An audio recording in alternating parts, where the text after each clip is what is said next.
Good morning, children. Today is Thursday, and again we are back to our ELR class. We were doing the chapter The Ingenious Scientist, where I told you all that it's about Isaac Newton, who was born in the year 1642, and it is written by Nathaniel Hawthorne.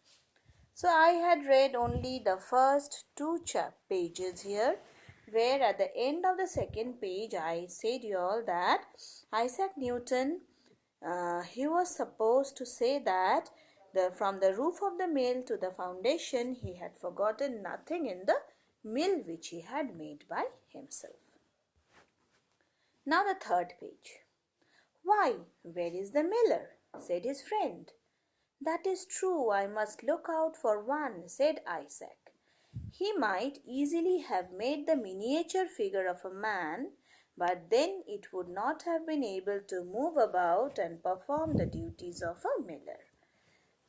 So what happened? It so happened, however, that a mouse had just been caught in the trap, and as no other miller could be found, Mr. Mouse was appointed to that important office. So you all understand, children, he thought of making a man who could become the miller there, but he would not be able to move the miller. So what did he do? He trapped a mouse, and that mouse was set there to become the miller there, who would provide the grains to the mill. The new miller made a very respectable appearance in his dark grey coat. To be sure, he had not a very good character for honesty, and was suspected of sometimes stealing a portion of the grain which was given to him to grind. So what did the mouse do? Sometimes he would steal a portion of it for his own meal. As Isaac grew older, all day long, it left to himself, he was either absorbed in thought or engaged in some book of mathematics or natural philosophy. At night, he looked up with curiosity at the stars and wondered whether they were worlds like our own, and how great was their distance from the earth, and what the power that kept them in their courses was. This was what he thought about when he looked at the stars there at night. Now, here in the next part, when Isaac was 14 years old, his mother, her second husband was now dead, wished her son to leave school and assist her in managing the farm at Woolsthorpe. Now, this part of the chapter is question number 6. Okay, what happened when he was 14 years old? This answer you have to write down yourself. So, please follow the video. Okay. When Isaac was 14 years old, his mother, her second husband now dead, wished her son to leave school and assist her in managing the farm at Woolsthorpe. For a year or two, therefore, he tried to turn his attention to farming. But his mind was so bent on becoming a scholar that his mother sent him back to school and afterwards to the University of Cambridge. So this is all what happened when he was 14 years old. This is the total answer of question number 6. You have to write it down yourself. Okay, children? Now the next part. You remember, I suppose, the story of an apple falling on his head and thus leading him to discover the force of gravitation, which keeps the heavenly bodies in their courses. When he had once got hold of this idea, he never permitted his mind to rest until he had searched out all the laws by which the planets are guided through the sky. This he did as thoroughly as he had gone up among the stars and tracked them in their orbits. So he did it so nicely, it is as if he had gone up to the stars and he had just seen through it how the stars are there and how the planets are running in their orbits. Okay. Now the next part.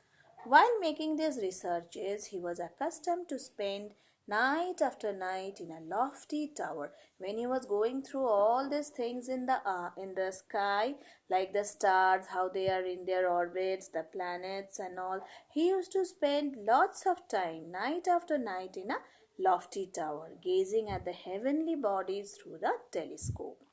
His mind was lifted far above the things of this world. He never thought that he belonged to this world and all the worldly things which are there. Okay, his mind was far above all those things. Newton lived to be a very old man and acquired great renown. He was made a member of parliament and received the honor of knighthood from the king. But he cared little for earthly fame and honor, and felt no pride in the vastness of his knowledge. He was not at all proud of the knowledge which he acquired. It was totally by himself which he had done, but he had no pride for it.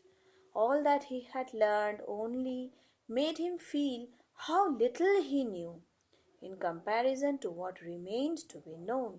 He knew that there's lots to be known, and he knew very little of it. Though he knew so much, he felt that he knew very little of it. I seem to myself like a child, observed he, playing on the seashore and picking up here and there a curious shell or a pretty pebble. What are those curious shells and pretty pebbles? All those which are his discoveries. Okay, while the boundless ocean of truth lies undiscovered before me. There's a total boundless ocean lying before him which he doesn't know. He says that he knows very little, but there's huge which he doesn't know. So he compares himself to a small child. At last, in 1727, when he was fourscore and 5 years old, Sir Isaac Newton died, or rather, he ceased to live on earth. He had left fame behind him, which will be as endurable as if his name were written in letters of light formed by the stars upon the midnight sky. He is so well known. It is as if his name is written in letters of light. That means his name gives light to the total world. Okay, he has enlightened so many people with the help of his knowledge. Okay, now I want to tell you all something here. Do you know the meaning of score? The meaning of score is 20. So he lived for 85 years. That means fourscore means 80 and 85. Okay, children. So this much for you all to understand from this chapter. I'll be sending you all question number 5, 7, 8 and 9. Question number 6 I have said in the video. You all will do it yourself. Okay, thank you.